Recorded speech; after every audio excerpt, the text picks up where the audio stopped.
divide, and develop in almost perfect synchrony.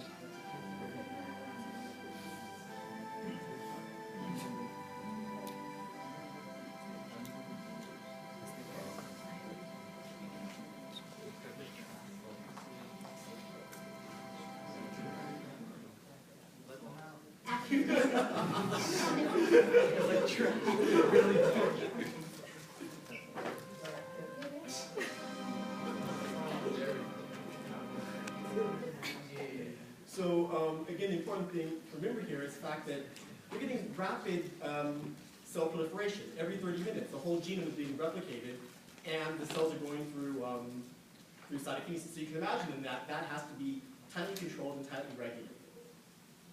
To give you an idea of the importance of specialization and cell movement,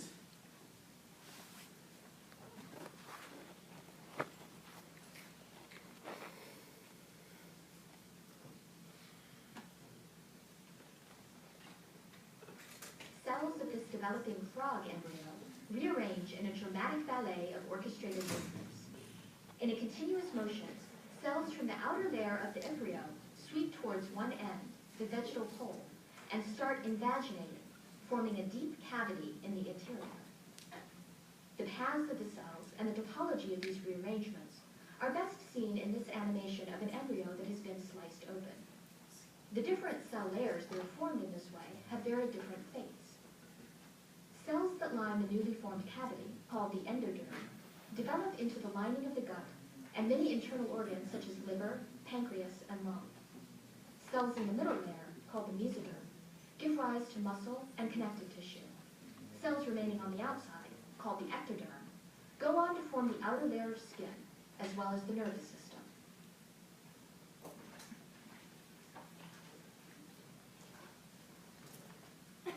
and then to give another example of cell movement, this time during a neural path reading.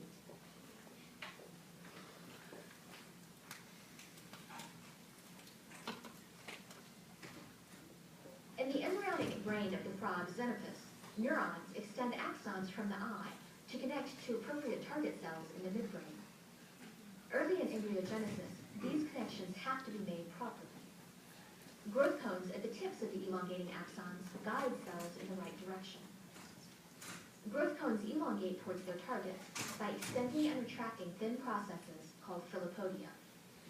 In this way, So I just want to stop right here. So, again, going back to our lecture that we had on motility, this idea about sending out filopodia as being part of the protrusion step during cell motility. So in this case, even though the whole cell isn't moving, just the one part of the cell, it's still the same process is occurring. And again, you can imagine that it's using some sort of chemotaxis to find its located proper point. well, the growth cones probe their environment for guidance. In this case, they cross paths as cues lead them on unerring courses towards their targets. After entering the appropriate part of the midbrain, the optic tectum, the axons slow down and send out branches which can sample numerous target neurons and establish synaptic connections. These two axons took 6 hours to grow to their targets less than a millimeter away. And then finally, to give you an example of cell-cell interactions.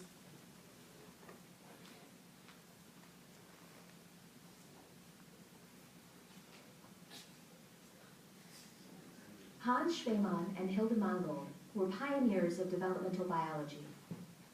They showed how the pattern of the embryo is created by interactions between one group of cells and another. In 1924, they made a famous discovery. They found that a small piece of tissue called the organizer, taken from a specific site in the early frog embryo and transplanted to another embryo, could control the behavior of neighboring cells and direct the formation of an entire body axis. The key experiment is reenacted here by a modern developmental biologist using the frog Xenopus lepus. Two Xenopus embryos are maneuvered under the dissecting microscope. The embryos are beginning to gastrulate. The blastopore, where cells are tucking into the interior, is visible as a dark crescent in the embryo on the left. The dorsal lip of the blastopore contains the organizer cells. With a pair of forceps and a fine tungsten needle, a block of organizer tissue is cut from the embryo on the left. Using a hair plucked from a human eyebrow, the block of tissue is gently pushed into a site on the ventral side of the other embryo. An hour later, the graft has healed into the host embryo, and the organizer cells have been integrated at an ectopic site. 2 days later, the host embryo has developed into conjoined twins. The grafted organizer has caused the host cells around the graft to form a second body axis, complete with central nervous system, eyes, somites, and other structures.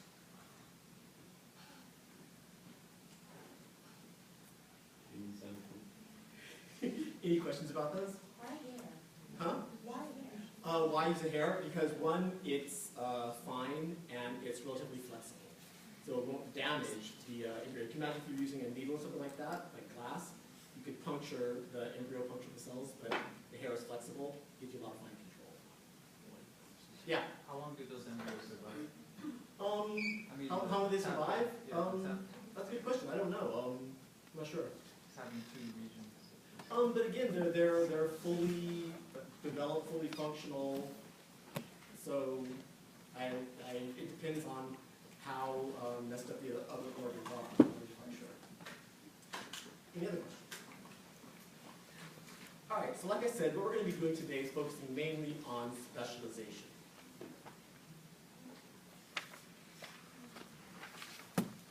So how is it that cells that have the same genome look and behave differently? So for example, just taking a look at mammalian cells, you've got fibroblasts, you've got neurons, you've got red blood cells, you've got platelets.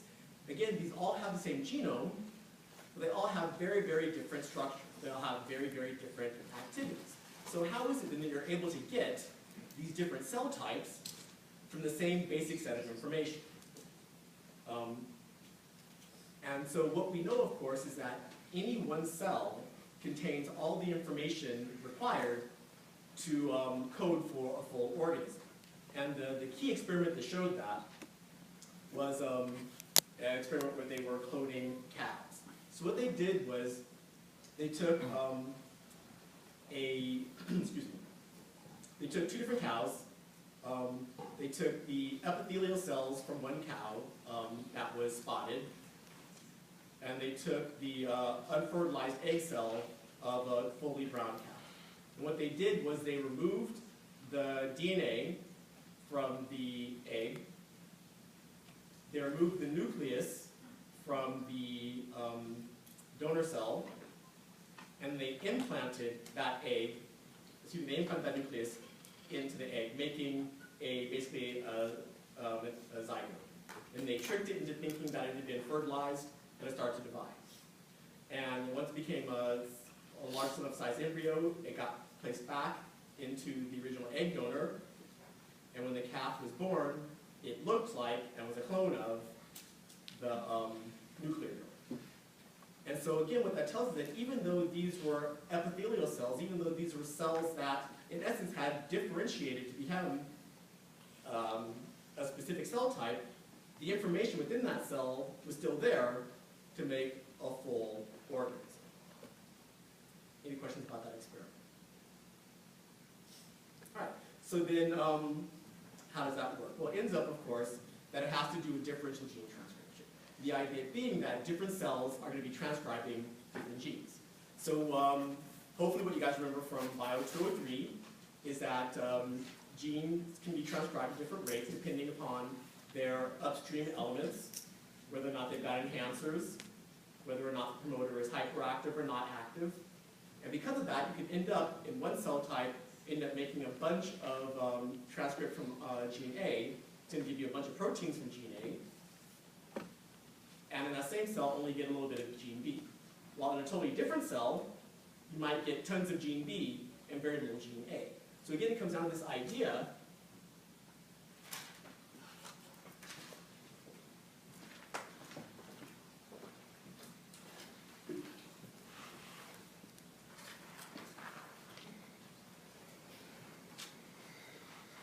that different cell types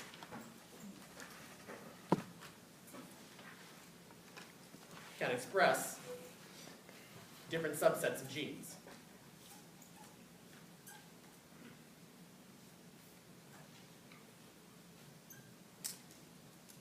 So again, the idea being that cell type A might express genes A, B, C, E, and F, whereas cell type B might express A, B, D, G, H, and I. And so again, this idea that it's these combinations of active genes that allow the cells to be different.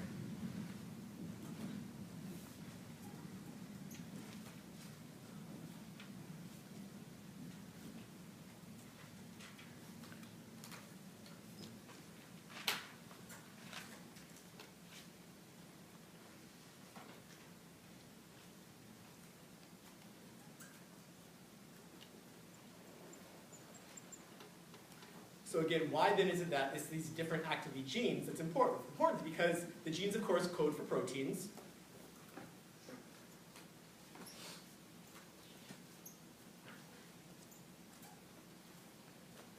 And it's the proteins that are basically the workhorse of the cell. It's the proteins that determine the cell's shape and the cell's biochemistry.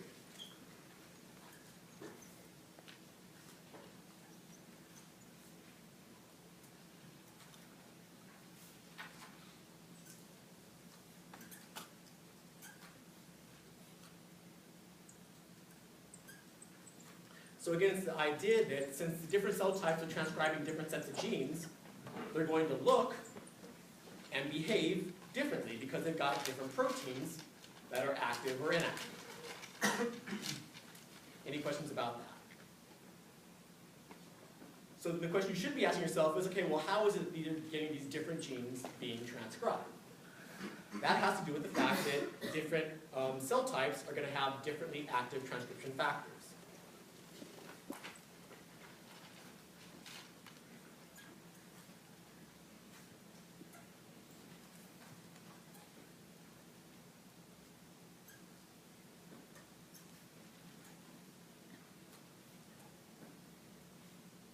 And again, so what that means then is that they're going to have, each transcription factor is going to activate its own set of genes. And so by having different transcription factors active, each cell type is going to have a different set of genes being activated.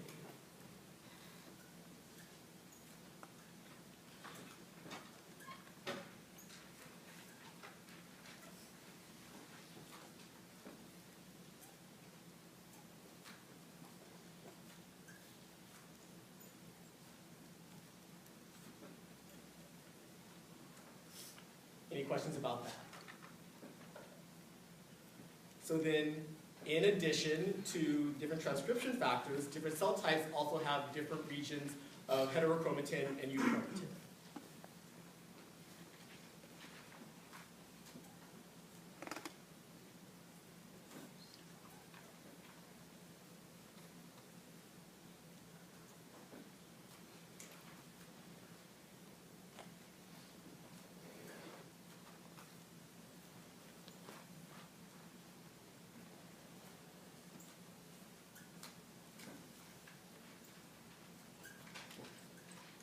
And so what's the difference between heterochromatin and euchromatin?